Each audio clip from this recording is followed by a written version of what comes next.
অনেক দিন পর চলে আসলাম আপনাদের কাছে, কারণ অনেক দিন থেকে আমি ইউটিউবে কোনো ধরনের ভিডিও ছাড়ছি না। আমার হয়তো নামটাও চেঞ্জ করে নিয়েছি, যেটা আমার প্রোফাইল যেটা ফটো ছিল সেটাও চেঞ্জ করে নিয়েছি, কারণ অনেক দিন থেকে ভিডিও ছাড়ি না, ভালোই লাগছিলো না, শরীরও বেশি একটা ভালো না, তাই ভিডিও ছাড়তে পারলাম না। আজকে ভাবলাম একটু ভিডিও করি, একদম ছোট একটা ব্লগ ভিডিও নিয়ে এসেছি। প্লিজ যদি ভালো লাগে তা পাশে থাকবেন। ভিডিওটা দেখার জন্য সবাইকে অনেক অনেক ধন্যবাদ জানাই। তা আমি রান্না বসিয়েছি দুপুরের জন্য।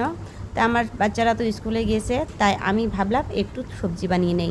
আমি হয়তো দুপুরের সময় আমরা অল্পটুকুই খাই, তাই ভাবলাম একবারে রাতের ভাই সবজি একটু বানিয়ে নেই। তারপর আমার মতন অভ্যাস আপনাদেরও কি আছে কি না সেটা জানি না, হাত পুরো গেলেও কিন্তু গ্যাসের চুলা সবসময় মুছতেই হবে। রান্না বসিয়ে দিয়েছি, তাই ভাবলাম বসে বসে কি করি, তাই গ্যাসের চুলাটা ভালো করে মুছে নেই। তো হয়তো অনেকের এই অভ্যেসটা থাকতে পারে, আমারও এই অভ্যেসটা সব সময়। আমি যতক্ষণ রান্নাঘরে থাকবো বারবার শুধু খালি এই গ্যাসের চুলাটা মোছামুছি করি, কারণ আমার কাছে হয়তো আমার কাছে তেমন দামি চুলা না থাকতেও পারে, ছোট্ট একটা কম দামি থাকলেও কোনো যত্ন হিসেবে সেটাই ভালো রাখার জন্য আমি নিজেকে চেষ্টা করি সব সময়। এই যে দেখেন মোছামুছি কাজ তো প্রায় হয়ে যাচ্ছে, আমার রান্নাটাও প্রায় হয়ে গেছে। তাই আমি এই পাশে গরম পানি করেছি, হয়তো পোড়া যাবে হাত, সেভাবে জন্য একটু হুঁশিয়ার করে সাবধানে মুছে নিচ্ছি। তারপরে শুকনো একটা তেনা দিয়ে আবারও মুছে নিচ্ছি, কারণ হয়তো আমি প্রথমে একটু পানি দিয়ে মুছে নিয়েছিলাম, তাই একটু শুকনো তেনা দিয়ে ভালো করে মুছে নেই। তা আমার রান্নাটাও হয়ে গেছে, এই যে দেখেন। তো প্রথমে তো আমি শুকনো শুকনো দেখছিলেন সবজিটা, এখন একটু পানি দিয়ে দিলাম, কারণ আমার কাছে ঝোল ঝোল খেতে একটু ভালো লাগে।